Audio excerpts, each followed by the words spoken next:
I'm really very pleased to join you all today at the launch of Dr. Vikram Sampath's book, Tipu Sultan, the Saga of Mysore's Interregnum, 1761 to 1799. Let me begin by conveying my felicitations to the author for yet another significant contribution to a better understanding of our past.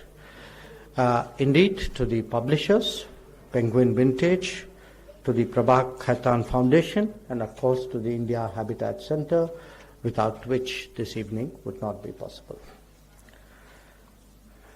About this book.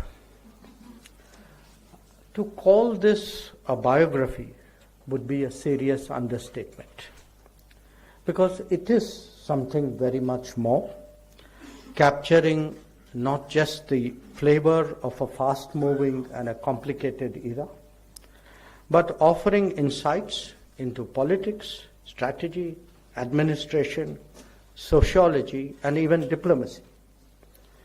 It is both granular in its detail and creative in many ways in its spirit, making the reader a fly in the wall in Tipu Sultan's palace.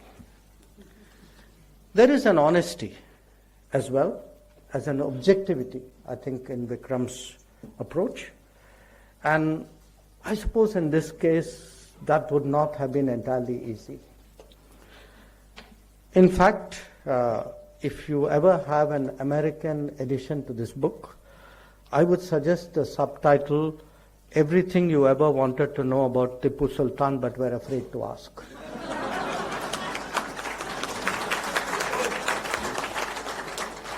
Now, Tipu Sultan, by any standards, is actually a very complex figure in our history. On the one hand, he has the reputation as a key figure who resisted the imposition of British colonial control over India. And it is a fact that his defeat and death can be considered a turning point when it came to the fate of peninsular India. At the same time, he evokes strong adverse sentiments, even today, in many regions, by some in Mysore itself, in Coorg, and in Malabar. Contemporary history writing, certainly at the national level, has focused largely on the former aspect, underplaying, if not neglecting, the latter. And let's be honest, this was not an accident. Now, history in all societies is complicated, and the politics of the day often indulges in cherry-picking facts. To a considerable extent, that has happened in the case of Tipu Sultan. By highlighting the Tipu English binary to the exclusion of a more complicated reality, a particular narrative has been advanced over the years. Dr. S.L. Bhairappa's foreword, which all of you would read when you read the book, I think is a very blunt reminder of that particular debate. This book, therefore, has a very special value because what it does is it not only presents facts about Tipu Sultan for the reader to make his or her own judgment, but it also, and to my mind this is very important, it also brings out the context in all its intricacy. In that process, I can see that Vikram would have had many challenges of orthodoxy to overcome. And these, by the way, I must say, are not specific to the treatment of Tipu Sultan. How much of our past has been airbrushed, how awkward issues have been glossed over, how facts are tailored for regime convenience. These are actually basic questions which confront us all today. As a product myself of an institution that was at the center of these politically driven endeavors. I can well appreciate the need to present an accurate representation of history. In the last decade, the changes in our political dispensation has encouraged the emergence of alternative perspectives and balanced accounts. We are no longer prisoners of a vote bank, nor is it politically incorrect to bring out inconvenient truths. Obviously, there are many more subjects on which the same degree of objectivity is needed. So how exactly we historically characterize Tipu Sultan? That is the conundrum that this work addresses. Now, there can be no doubt that Tipu was fiercely and almost consistently anti-British. How much of it was inherent? How much a result of their allying with his local rivals? That I think is very difficult to distinguish. To counter British ambitions, Tipu Sultan had no hesitation in collaboration with the French. That actually makes a straightforward anti-foreign narrative very difficult to assert. At various points, he also reached out to the rulers of Turkey, of Afghanistan, and of Persia for faith-based support. Perhaps the truth is that the sense of nationhood that all of us have now was simply not there then.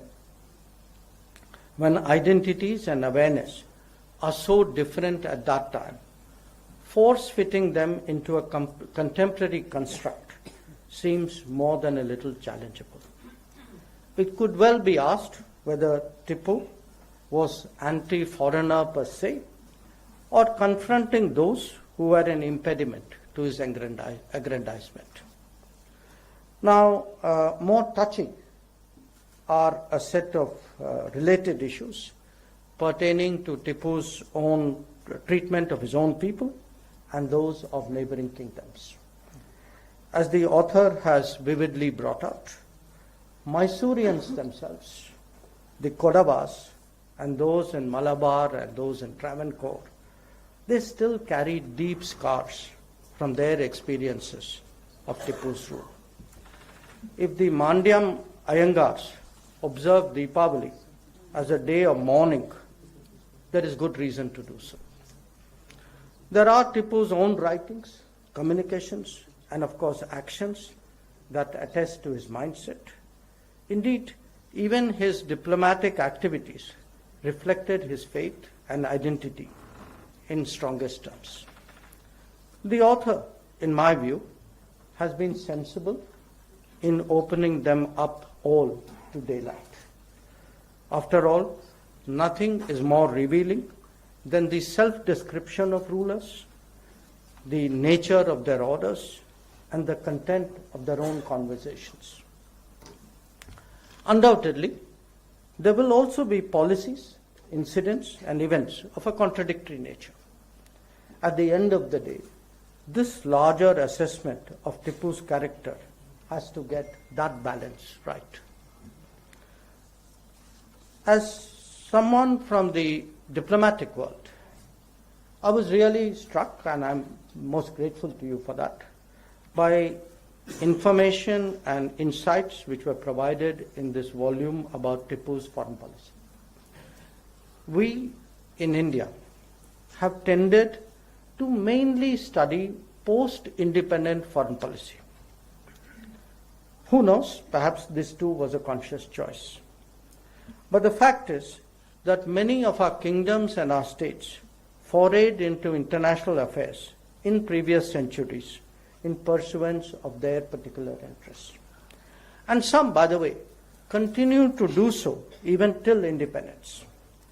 The interactions of Tipu's emissaries with their French and Turkish counterparts is really fascinating. I don't want to tell my two diplomatic colleagues who are on the stage what happened to his emissaries when they did not succeed.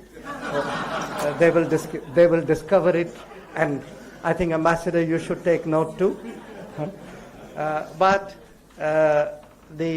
Tipu's expectations of his foreign partners and the incentives that he actually offers them, it actually tells us something about his mindset. There are, by the way, lessons as well about the importance of accurately understanding global developments. On crucial occasions, Tipu was actually caught on the wrong side of events in France. And I must say this, Vikram, I did not know till I read the book that Napoleon actually wrote to Tipu Sultan. It's a different matter that he never got those letters. Ironically, you know, the British, as is their habit, stole many things. Ironically, Tipu's own fate was decided largely by diplomacy, since the British created such an all-encompassing coalition that he was left so friendless at the end should itself be a cause for introspection. So I now leave it to the author and to the distinguished panelists to offer their views. But let me just conclude by saying this, that the importance of open-minded scholarship and a genuine debate are central to our evolution as a pluralistic society and a vibrant democracy. I thank you all for your attention.